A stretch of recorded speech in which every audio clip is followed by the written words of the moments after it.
With the 16 compute unit RDNA 3.5 iGPU, 7-inch VRR 120Hz display, and 64 gigabytes of LPDDR5 RAM, the new GPD Win Mini was a perfect candidate to install SteamOS on.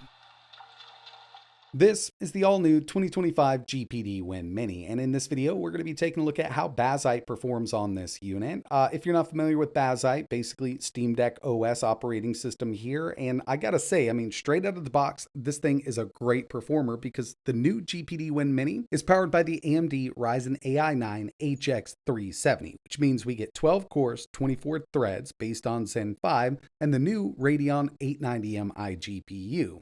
Based on RDNA 3.5, but instead of having 12 compute units like the older 780M or the iGPU they've paired up with something like the Z1 Extreme, we get 16 compute units. And don't let the size or form factor fool you, this is a true gaming machine. With this HX370, we can play basically any AAA game. Even at lower wattages, this thing performs absolutely amazingly. I've done one video on this. We took a look at it coming out of the box with Windows 11 installed. If you want to check that out, I'll leave a link in the description. But I've got Bazzite installed here, and there was really nothing else I needed to do to the operating system to make it function properly on this device. Basically, I swapped out the SSD, installed Bazzite, and I'm up and running. So jumping right in here, I've just got this plugged into my game capture to make it a bit easier to see. And once I installed Bazzite on the Win Mini, I didn't have to do anything else. Everything just worked. I'm using an Xbox controller just to navigate right now, but as you saw, the built-in controls do work. Xbox button in A will bring up our quick settings. We can also go over here to performance. And since we've got 12 cores and 24 threads here with the HX370, it does take up quite a bit of space. But if you're not familiar with this device, I did do a video on it. This thing is packing some serious power. We can do anywhere from 5 watts up to 35 watts in Windows. And what I've seen so far with the TDP adjustment I have inside of Bazzite, can bring it up at any time. This is handheld daemon.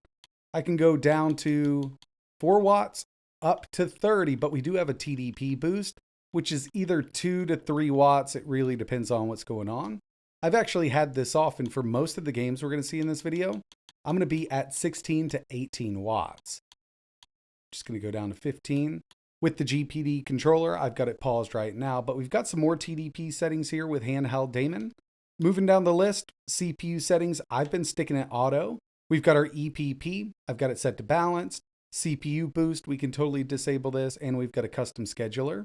There's several more settings here with handheld daemon that really kind of pertain to the device itself, like the built-in GPD controls. And with the newest update, everything seems to be working just fine with this little thing.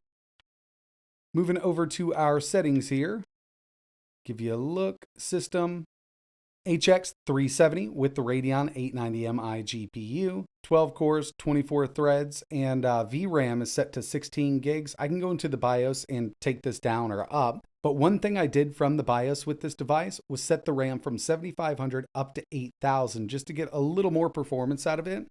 Now, I'm not exactly sure if that's recommended by the manufacturer or not, but it does work out pretty well here. Now, obviously, first and foremost, people are going to want to game on this. But since we've got that laptop form factor with the built-in trackpad and keyboard, we also have a desktop mode, and we'll take a look at that in just a second. But you might notice, this looks exactly like the Steam Deck interface. And before I had a little bit of a different look. And that's because I was using Decky and CSS Loader. So we can just go with a couple different themes here. I've got a bunch installed. You can really customize it, make it look the way you want it to look. But it's actually really easy to get into desktop mode. We'll go to Power, switch to Desktop. There's several different ways we can go about navigating the operating system with the Win Mini. We've got the touchpad, keyboard, we've also got the touch screen. But yeah, it does work out really well as a little laptop. Obviously that's what it was kind of meant to be, laptop/handheld. And for the past 2 years when I travel, the Win Mini is the only Windows laptop that I bring with me. It started with the 7000 series up to the 8840U, and now we've got a much more powerful system here with the HX370.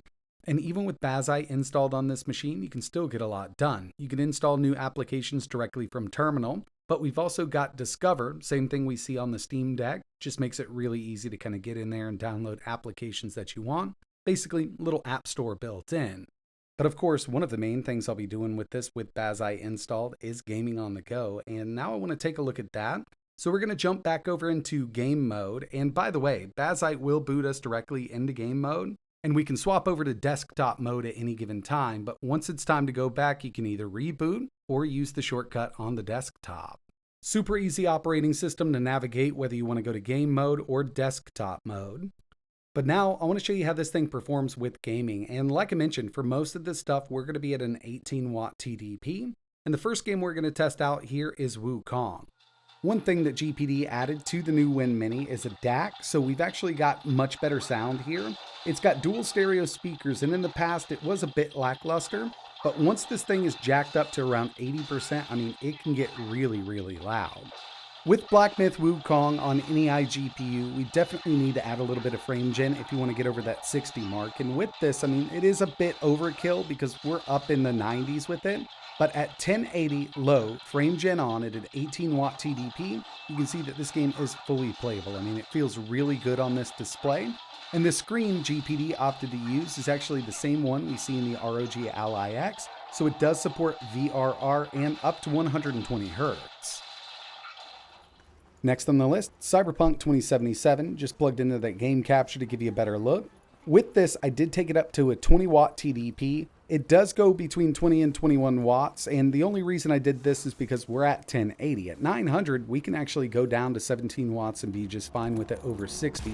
But you can see there are a few dips that go under 60 every once in a while. So I would definitely suggest running this at a 17 to an 18 watt TDP at 900 just to save a little bit of battery. And with that, it's still going to look good on this compact display, but you're going to see great performance out of it.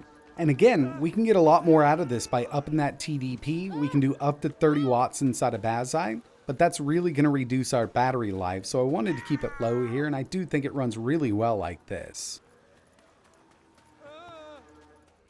Ratchet & Clank Rift Apart 900p medium settings with FSR set to balanced runs great on the HX 370. We're still at an 18 watt TDP, getting well over 80 FPS with this game.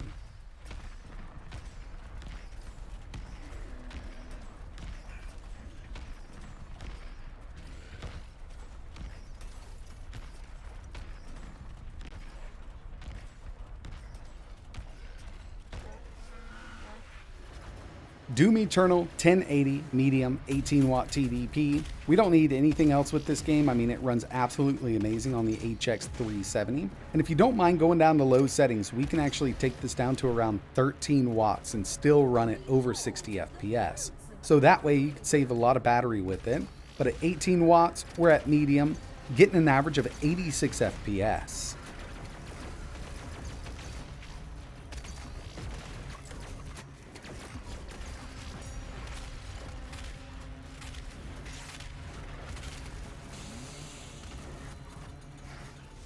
Here's Elden Ring 900p low at a 22 watt TDP. Now I actually took this up to 30 watts just to see what we can do. And yeah, it does run it at 60, but we still get a few dips under. This game has really been kind of a pain locking it down at 60 on an iGPU. And I know at higher wattages, maybe with a little bit of tweaking, we could definitely do it. But at 900 low at a 22 watt TDP, we were right there on the edge with the HX 370.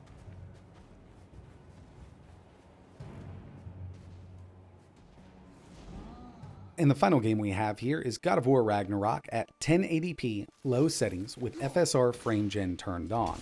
This game runs amazingly on most iGPUs that I've tested it with, especially Radeon iGPUs. Even some older ones with frame gen on, we can get well over 60, but on the HX 370, we're seeing an average of 92 FPS. And to tell you the truth, from 18 watts up to 30 watts, there's not much of a difference here with frame gen enabled.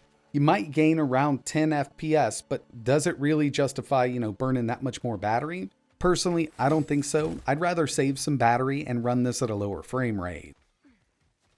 Overall, when it comes to SteamOS or Bazzite running on the new 2025 GPD Win Mini, I think we're seeing some great performance, and I knew we would because we've got that HX 370. GPD has always done a great job with BIOS tuning, so I mean, performance right out of the box, even with Windows, is amazing with the new Win Mini. And given the fact that we can take the RAM from 75 up to 8000 megahertz, really does make a little bit of a difference with this 890 Mi GPU. And with SteamOS or Bazzite installed here, it really does take this thing to another level. But I know there's people out there that don't like this form factor. Personally, it's kind of one of my favorites ever since they released the original GPD Win Mini with that 7000 series up to the 8000. Now we've got the HX370 putting down way more performance than ever. I just think it's a really usable form factor because when it's time to game, we've got those built-in controls, but then when you need to get some work done, we've got that built-in keyboard and trackpad. But that's going to wrap it up for this one. I had a few people asking about this, so I figured I'd go ahead and make a quick video. If you're interested in checking out what this thing can do with Windows installed, I'll leave a link in the description to the original video I created. And if you want to learn a little more about this, I'll leave links to GPD's official website down below. But that's it for this one. Like always, thanks for watching.